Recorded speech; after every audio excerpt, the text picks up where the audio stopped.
Hey there! Today I want to explore a fascinating and controversial topic that has puzzled philosophers, scientists, and thinkers for centuries: the nature of time. Is time a fundamental feature of the universe or a human construct that reflects our perception and measurement of change?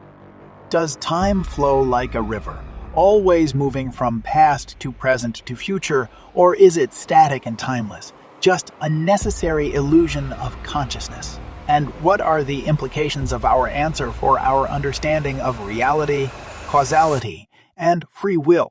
Let's dive into this mystery and see if we can unravel its threads. First, let's define our terms.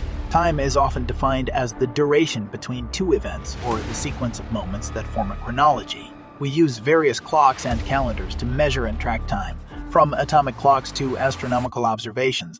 Time is also used to explain why events happen in a certain order, or why certain things are possible or impossible.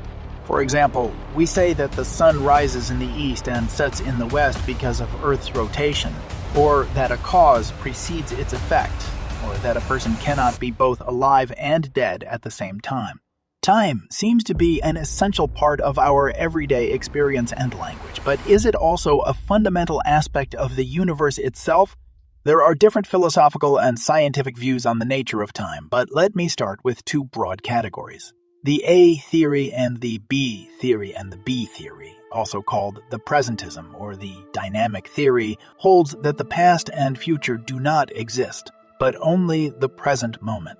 Time is thus a continuous flow of present moments that come into being, persist briefly, and then cease to exist. The past exists only as a memory or a record of what happened in the past moments, and the future exists only as a possibility or a conjecture based on our present knowledge.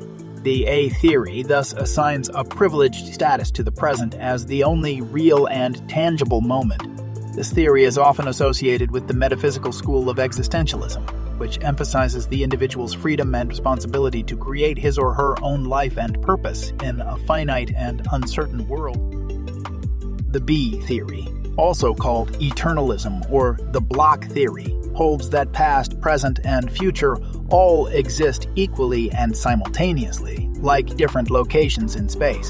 Time is thus like a spatial dimension, in which events are located at different coordinates and can be measured and compared by various observers. The past is no more gone than the north is gone, and the future is no more unknown than the east is unknown. The B theory thus denies the reality of the present moment and sees time as a static and timeless structure of events.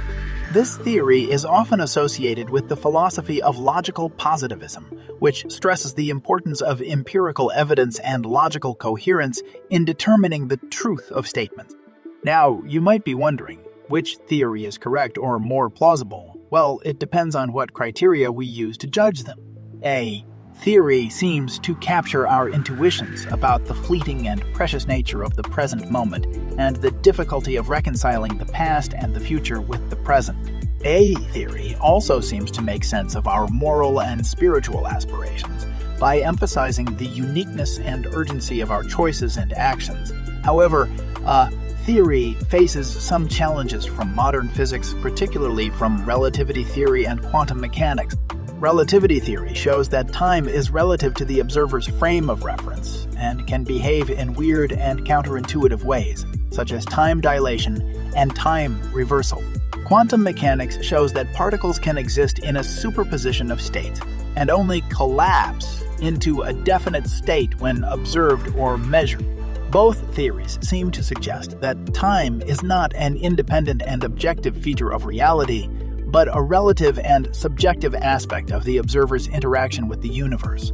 D theory, on the other hand, seems to be more compatible with the findings of modern physics and can help to unify the different theories and models into a coherent and elegant framework.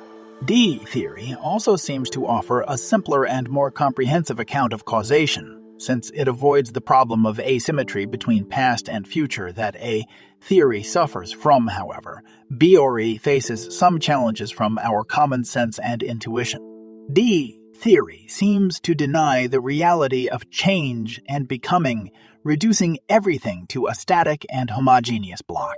B theory also seems to undermine the possibility of free will, since all events and actions are predetermined or fixed in the block.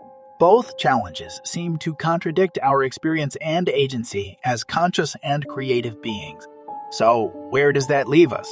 Are we faced with a paradoxical and irresolvable dilemma, or can we find a way to reconcile the strengths and weaknesses of theory and B theory and B theory?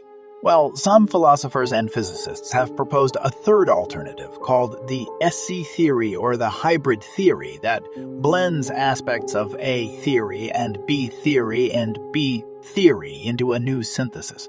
The CC theory holds that time is both dynamic and static, both real and illusory, depending on the level and type of analysis. At the macroscopic and human scale, time is experienced as a flow and a sequence of events and has the characteristics of a theory. At the microscopic and quantum scale, time is experienced as a network of interactions and correlations and has the characteristics of B theory. The C theory thus acknowledges the complexity and variety of our reality and incorporates both the subjective and objective aspects of time. The C theory also raises some intriguing and challenging questions, such as the nature of consciousness and its relation to time, the possibility of time travel and retrocausality, and the implications of time for cosmology and the implications of time for cosmology and the fate of the universe. These questions are beyond the scope of this video, but I encourage you to explore them further and share your thoughts and insights in the comments section. The mystery of time is still unsolved, and perhaps will always be unsolvable, but it offers us a glimpse into the profound and elusive nature of reality. So, does time even exist? The answer, as you might have guessed, is not a simple yes or no, but a nuanced and multifaceted one. Time exists as a fundamental feature of our experience and language, but its ontological status and nature are still debated and explored. Time is both a physical and a metaphysical phenomenon, and its study requires both empirical evidence and conceptual analysis. Time is also a topic that transcends disciplinary boundaries and invites us to engage with philosophy, physics, psychology, theology, and art.